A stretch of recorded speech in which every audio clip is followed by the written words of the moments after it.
Old is gold, आपने ये कहावत सुनी होगी, लेकिन गूगल इसको बिलीव भी करता है। तो जितनी डोमेन पुरानी होती है, गूगल की नज़र में उतनी वो ट्रस्टवर्दी होती है।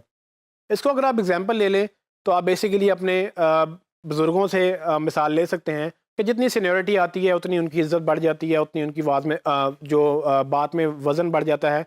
लोग ज़्यादातर समझते हैं कि जी बड़े हैं तो मुनासिब बात करते हैं। गूगल भी फ़ॉलो करता है कि अगर आपकी अ, एक डोमेन है जो 10 साल से चल रही है, उसकी एक क्रेडिबिलिटी बन चुकी होती है। कुछ सालों में गूगल उसको अंडरस्टैंड कर चुका होता है, बार-बार विज़िट कर चुका होता है। उसको पता है कि आप स्पैम नहीं कर रहे, उसको पता है कि आप अच्छा कंटेंट डाल रहे हैं। सो उससे ये होता है कि आपकी एक अथॉरिटी बिल्ड होती है गूगल की इंडेक्स के अंदर या गूगल की नज़र के सामने। अगर आप उसको बीट करेंगे एक ऐसी वेबसाइट से या एक ऐसी डोमेन से जो अभी नई आई है, तो वो इतनी आराम से बीट नहीं हो सकेगी। और उम्र एक ऐसी चीज़ है जो आप बीट कर नहीं सकते किसी की भी। उम्र हमेशा अपने वक्त का टाइम से साथ ही गुजरती है। जो आपसे बड़ा है वो हमेशा बड़ा ही रहता है, चाहे जो मर्जी हो जाए। जो डोमेन आपसे पहले लॉन्च हुई है वो आपसे पहले ही लॉन्च रहेगी, आप वो कभी गैप पूरा नहीं कर सकते, चाहे आप जितनी मर्जी अच्छी एसईओ कर लें। हाँ, इस चीज़ पे लोग अक्सर परेशान हो जाते हैं कि अब मैंने चूंकि आज बिजनेस स्टार्ट किया है, तो मैं जो 10 साल पहले बिजनेस स्टार्ट हो चुका था उसको कैसे बीट करूं।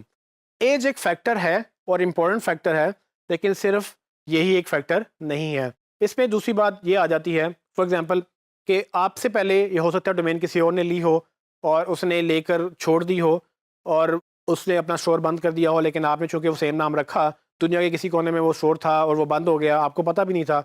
लेकिन जब आपने उसको बाय किया तो डोमेन अब आपके नाम पे होगी क्योंकि वो अब अवेलेबल थी। तो इससे हिस्ट्री भी बिल्ड होती है। तो आपकी डोमेन एज के साथ उसकी ऑनरशिप भी काउंट करती है कि आपकी अगर एक डोमेन है तो आपकी और कितनी डोमेनें हैं, क्या आप एक रियल पर्सन है या नहीं है। तो गूगल ये चीज़ें भी देखता है, लेकिन फिर गूगल हिस्ट्री भी देखता है कि ये डोमेन अगर आपने ली है तो क्या ये आपने फर्स्ट टाइम ली है, ये नाम क्या आया इससे पहले किसी और ने ले रखा था, या वो कब ले रखा था, और उस पर अगर वो लिया था तो क्या वो स्पैमिंग कर रहा था उस वक्त, या उस वक्त उसकी अथॉरिटी थी। डोमेन लेते हुए कुछ चीज़ों का ये भी ख्याल रखा जा सकता है कि अक्सर डोमेनें पहले हिट हुई होती हैं गूगल से, या अक्सर डोमेनें पहले भी अथॉरिटी बिल्ड कर चुकी होती हैं। सो अगर आपने हिट हुई डोमेन, मतलब कि ऐसी डोमेन जो पहले ही गूगल से पेनलाइज थी, आपने ले ली है, तो आपको भी वो पेनल्टी कैरी ऑन वो करेगी, क्योंकि आपको शायद पता भी नहीं था, लेकिन आपकी एसईओ कभी भी बेहतर नहीं होगी अगर आपने ऐसी डोमेन ले ली जो गूगल ने ब्लैक लिस्ट की हुई थी। डोमेन लेते हुए लोग ये ध्यान नहीं रखते, इसीलिए एक एसईओ को बीच में जाकर ये चीज़ अंडरस्टैंड करनी होती है। और नेट पे आप काफ़ी चीज़ें आपको मिल जाएंगी ये देखने के लिए कि क्या डोमेन फर्स्ट टाइम किसने रजिस्टर कराई और कब रजिस्टर हुई। सो इसका हिस्ट्री ध्यान में रखें। जैसे जैसे हिस्ट्री ट्रैवल करती है उसकी अथॉरिटी भी ट्रैवल करती है। अगर डोमेन बिल्कुल नया मतलब नया आइडिया था, या अभी आपने सोचा ही था ये नाम, इससे पहले कभी किसी ने रजिस्टर नहीं किया, तो वो बिल्कुल ठीक है, उसको कोई हिट नहीं हुई होगी।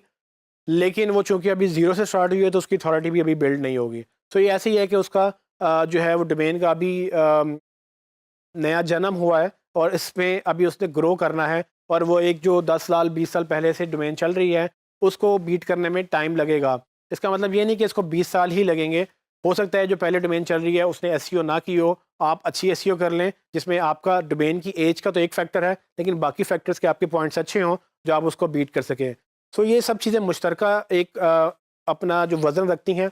आप हर चीज़ को जब ऑप्टिमाइज़ करते जाएंगे, करते करते कतरा कतरा करके जो दरिया बनेगा बेसिकली, वो आप ये छोटी छोटी चीज़ें जब ऑप्टिमाइज़ करेंगे, आपकी अल्टीमेटली जो पूरी डोमेन की एसईओ है वो बेहतर होने लग जाएगी, और आप उन पुरानी वेबसाइट्स को भी बीट कर सकेंगे जो शायद आपको लग रहा है कि आप नहीं कर सकेंगे। तो डोमेन एज पे भी इतना परेशान नहीं होना कि अभी हमारी नहीं है तो मसला होगा, या हम पुरानी कोई डोमेन बाय कर लेते हैं। अगर आपको पुरानी डोमेन मिले आप बाय कर लें, नहीं मिलती कोई मसला नहीं है, नई डोमेन शुरू कर लें, लेकिन उसको भी थोड़ा टाइम दें और उसके ऊपर अच्छी एसईओ करें। गूगल को ये रियलाइज़ करवाएं कि आप अच्छा कंटेंट क्रिएट कर रहे हैं। जैसे जैसे आप अपनी अथॉरिटी बिल्ड करेंगे, गूगल आपको एसईओ में रैंकिंग अच्छी देने लग जाएगा।